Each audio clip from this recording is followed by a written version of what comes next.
Baik, selamat sore untuk kita semua. Selamat hari Minggu. Salam.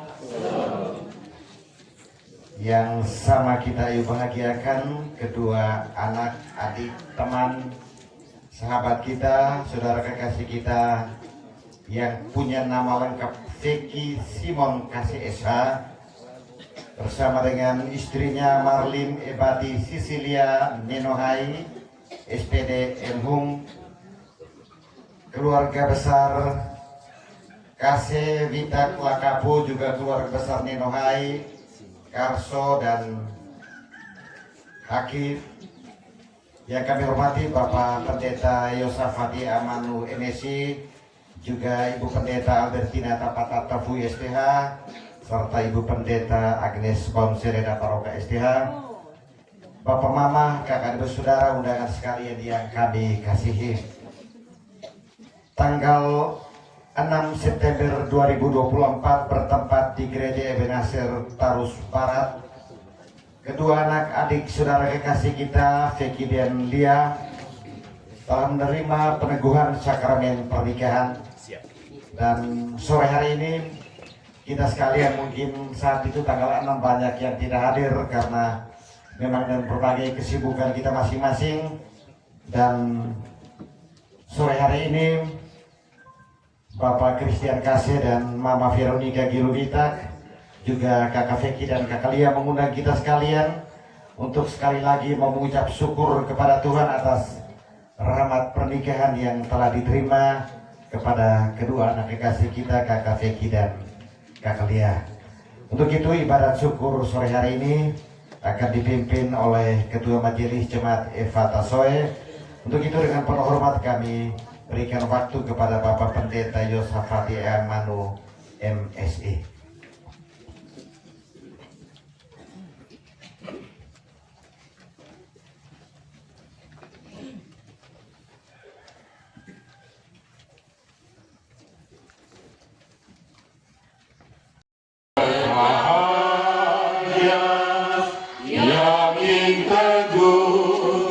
Yesus abadi kepunyaanku, aku warisnya, ku ditebus, ciptaan baru, Roh Kudus. Aku bernyanyi bagi yang memuji Yesus selamanya. Aku bernyanyi bagi yang memuji Yesus selamanya. Kita berdoa. Kiranya ibadah syukur atas segala berkat Allah dalam keluarga Kase Nenohai saat ini jadi di dalam nama Allah Bapa, Anak dan Roh Kudus. Amin. Rahmat Tuhan menyertai saudara-saudara sekalian. Silakan duduk. Yang baik untuk membangun di mana perlu supaya mereka yang mendengarnya beroleh kasih karunia. Efesus pasal 4 ayat 29 menjadi nats yang membimbing ibadah syukur kita saat ini. Kita menyambut dengan Kidung Jemaat 450. Tuhan Yesus tolonglah sempurnakan syukurku, dan seterusnya. Tuhan Yesus tolonglah sempurnakan syukurku. Roh Kudus berkuasalah di dalam hidupku, dalam susah pun senang, dalam segala hal aku bermazmur dan ucap syukur, itu kehendaknya. Kita akan membaca kitab suci dari Injil Markus pasal 1 ayat 21 sampai ayat yang ke-28. Mari berdoa untuk pembacaan firman Tuhan. Kami akan membaca dan merenungkan sabda Tuhan. Kami penuh dengan kelemahan dan kekurangan. Karena itu lengkapi kami dengan Roh Kudus-Mu. Kuasai kami dengan hikmat, supaya kami mampu mendengar, mencerna, dan mewujudkan firman-Mu dalam hidup kami. Dalam nama Yesus kami berdoa. Amin. Ibadat di Kapernaum. Mereka tiba di Kapernaum setelah hari Sabat mulai. Yesus segera masuk ke dalam rumah ibadat dan mengajar. Mereka takjub mendengar pengajarannya, sebab ia mengajar mereka sebagai orang yang berkuasa, tidak seperti ahli-ahli Taurat. Pada waktu itu di dalam rumah ibadat itu ada seorang kerasukan roh jahat. Orang itu berteriak, "Apa urusanmu dengan kami, hai Yesus orang Nazaret? Engkau datang hendak membinasakan kami? Aku tahu siapa engkau, yang kudus dari Allah." Tetapi Yesus menghardiknya, katanya, "Diam, keluarlah daripadanya." Roh jahat itu menggoncang-goncang orang itu, dan sambil menjerit dengan suara nyaring, ia keluar daripadanya. Mereka semua takjub, sehingga mereka memperbincangkannya, katanya, "Apa ini? Suatu ajaran baru." Ia berkata-kata dengan kuasa. Roh jahat pun diperintahnya dan mereka taat kepadanya. Lalu tersebarlah dengan cepat kabar tentang dia ke segala penjuru di seluruh Galilea. Demikianlah sabda Tuhan. Yang berbahagia adalah kita semua yang telah mendengarkan sabda Allah dan memelihara dalam hidup kita. Haleluya. Haleluya. Haleluya. Haleluya. Silakan. Bila begini, sebab ia mengajar mereka sebagai orang yang berkuasa, tidak seperti ahli-ahli Taurat. Tidak seperti ahli-ahli Taurat.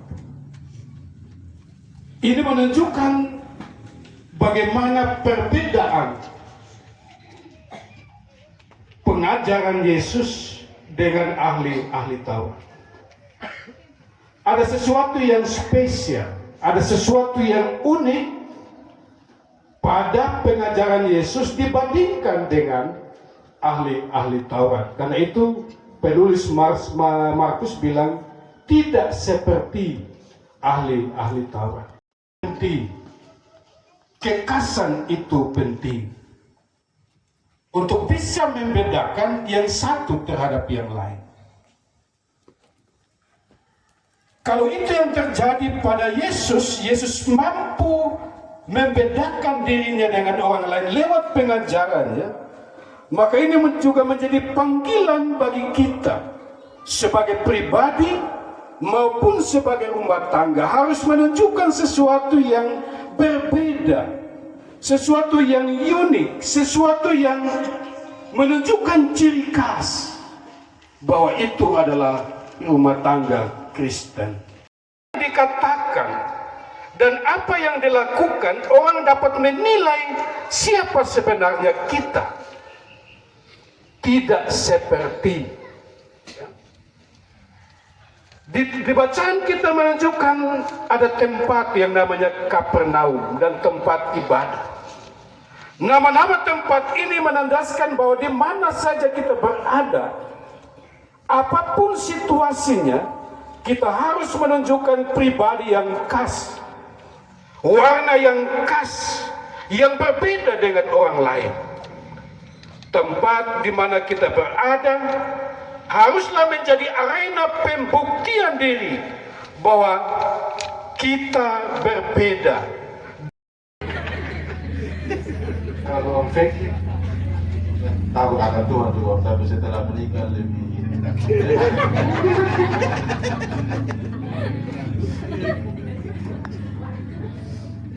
Pembeda di apa waktu pacaran dengan orang anak pendeta dengan yang bukan pendeta?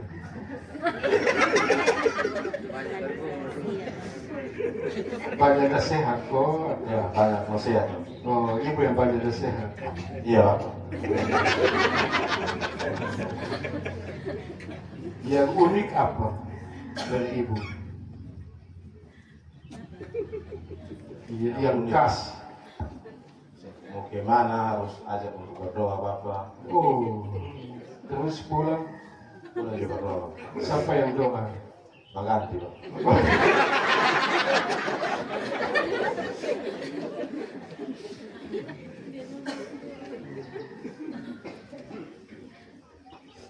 Om Vicky, Yesus bilang, dalam bacaan bilang, tidak seperti ahli-ahli Taurat. Yesus mengajar sebagai orang berkuasa. Artinya apa yang dikatakannya itu memberi gambaran tentang dirinya. Apa yang diucapkannya itu ya, membantu pendengar untuk bisa membedakan siapa Yesus dan ahli-ahli Taurat. Yang rajin gereja siapa? Sama-sama Pak. Ibu, betul kok.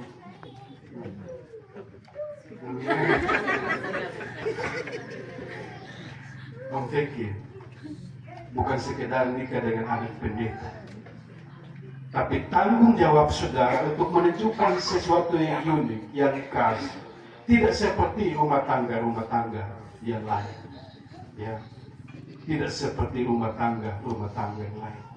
Lalu pertanyaannya adalah apa yang membedakan, ya, apa pembeda, apa yang khas pada Yesus sehingga tidak seperti ahli-ahli Taurat?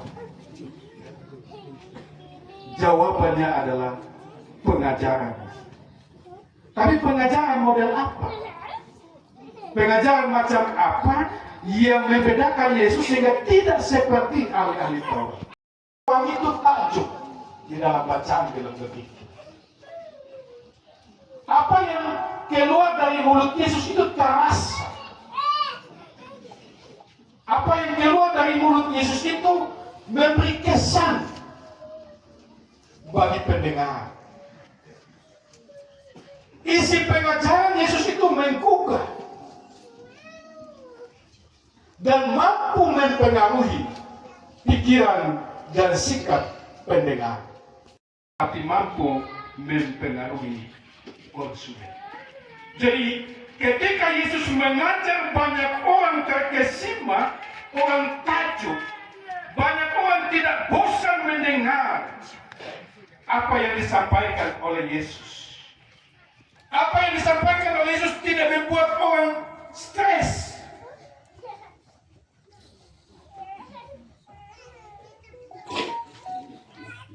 Kata-kata yang keluar dari mulut Yesus itu mampu membebaskan dan menghidupkan. Sebaliknya kalau ajaran-ajaran ahli Taurat itu menekan, memaksa, membebani.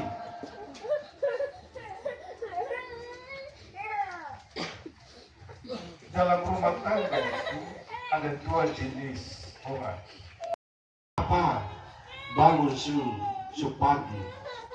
Ya biasa itu lega, toh, ingatkan. Tapi kalau hoi, bangun itu ahli Taurat atau Yesus?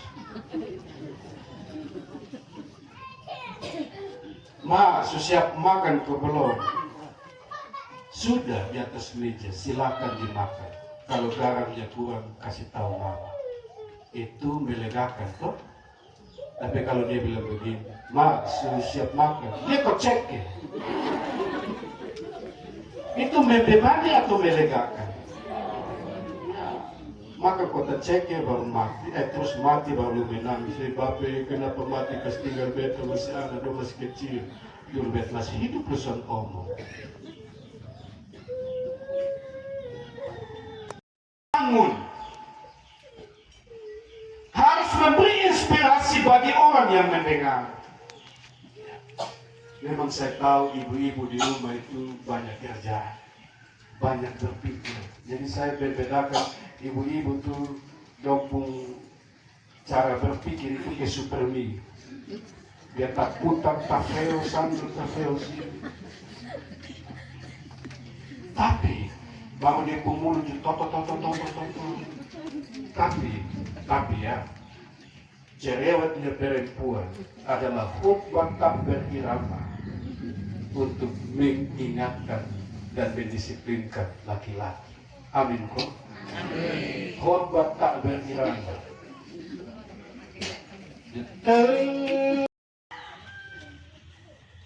Sehingga rumah tangga itu ada damai dan sejahtera.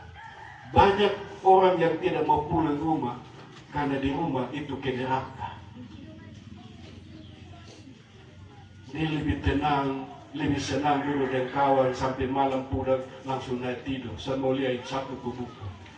Itu satu itu sampai terserah. Karena apa?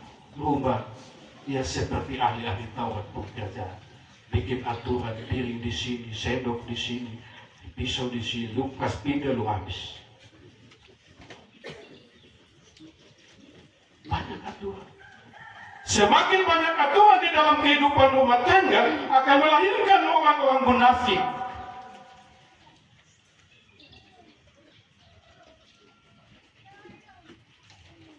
Semakin banyak aturan akan menghadirkan banyak orang munafik dalam kehidupan rumah tangga. Dan saya selalu ikuti, termasuk saya juga. Ya. Kita pun jabatan mau tinggi apapun, sampai di rumah kiamat. Tidak ada pilihan lain. Maksud saya begini, kita harus menampilkan satu perilaku, satu tutur kata yang bisa menunjukkan kekasan Kristen itu.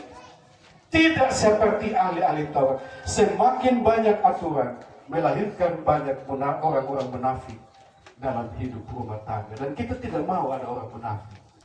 A ya A, B ya B. Salah ya salah, benar ya benar. Bapak Ibu, saudara-saudara sekalian, terakhir, Yesus tampil. Yang membedakan dia adalah Yesus tampil sebagai guru. Guru yang membimbing, guru yang mendampingi dengan sebuah asumsi bahwa orang yang ada di samping kita juga sudah punya pengalaman hidup.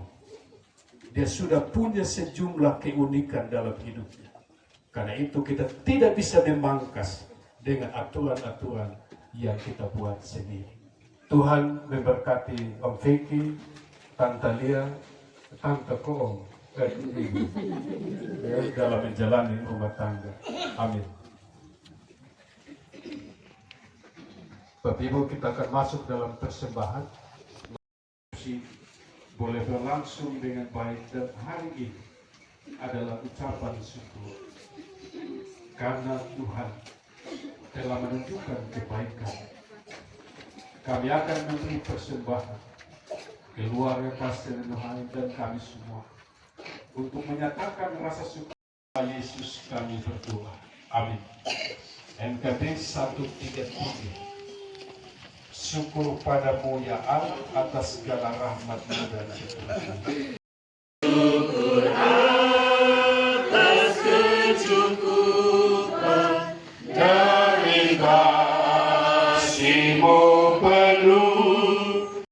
Tubuh pun lemah, syukur atas kasih sayang dari sanat dan teman. Syukur atas sumawat harum indah dan terpilih. Syukur atas awan hitam dan mentari berseri. Syukur atas suka duka yang Kau beri tiap saat, dan firman-Mu lah pelita sesat. Bapa pencipta langit dan bumi, termasuk manusia, kami bersyukur kepadamu karena Tuhan mengizinkan peristiwa sukacita terjadi dalam keluarga Nenuhai Kasih untuk menggenapi firman-Mu bahwa tidak baik kalau manusia itu seorang diri saja. Aku akan menjadikan seorang penolong yang sepadan dengannya. Firman-Mu itu tergenapi ketika anak kekasih kami, Vicky dan Lia, diteguhkan dan diberkati nikah mereka, membentuk rumah tangga yang baru sebagai suami istri. Peristiwa itu telah terjadi pada minggu yang lalu pada tanggal 6 September. Dan sebagai orang tua, mereka membawa dua anak kekasih ke altar-Mu dan telah menerima berkat Tuhan. Karena itu, kami bersama-sama dengan keluarga menyatakan terima kasih atas sukacita itu. Bahkan Tuhan juga menyertai sampai pada resepsi boleh berlangsung dengan baik. Dan mereka mengakhiri semuanya itu dengan sukacita. Hari ini keluarga Nenuhai Kasih menyatakan terima kasih kepada-Mu ya Tuhan atas pertolongan, topangan, dan kekuatan yang Tuhan berikan sepanjang pengurusan kedua anak kekasih sampai pada hari ini.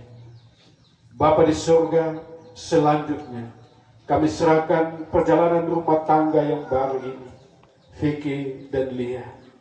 Tantangan-tantangan ke depan akan begitu banyak. Bahkan lingkungan akan menawarkan berbagai macam tawaran. Tetapi biarlah dengan firman Tuhan yang didengar hari ini, mereka tetap menunjukkan satu rumah tangga yang khas, rumah tangga yang benar-benar menjadikan Yesus sebagai pedoman, menjadikan ajaran-ajaran Yesus sebagai pedoman dalam menjalani rumah tangga mereka, supaya kedua anak-Mu sungguh-sungguh menghidupi firman Tuhan, sungguh-sungguh menjalankannya.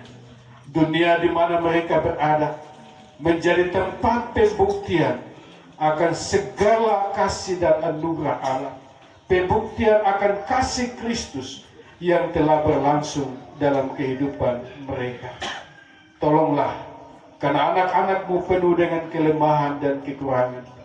Tapi kami percaya jikalau didasarkan pada Yesus, maka mereka akan melewati setiap tantangan, ujian, dan cobaan dengan baik dan selamat.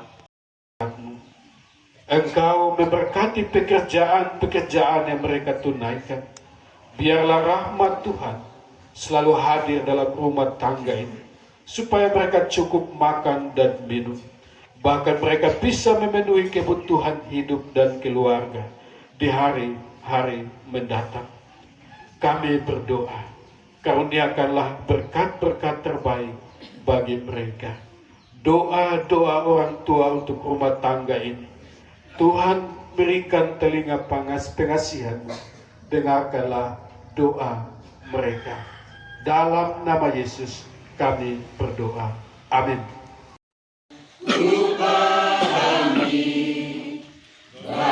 Bahasa semua ada rasa cinta, kunci setiap hari. Rasa cinta-Mu agar kami dekat padamu ya Tuhanku. Ajarilah kami bahasa kasih-Mu agar kami dekat padamu. Sumber pengharapan memenuhi kamu dengan segala sukacita supaya oleh kekuatan Roh Kudus kamu berlimpah-limpah dalam pengharapan kini dan selamanya.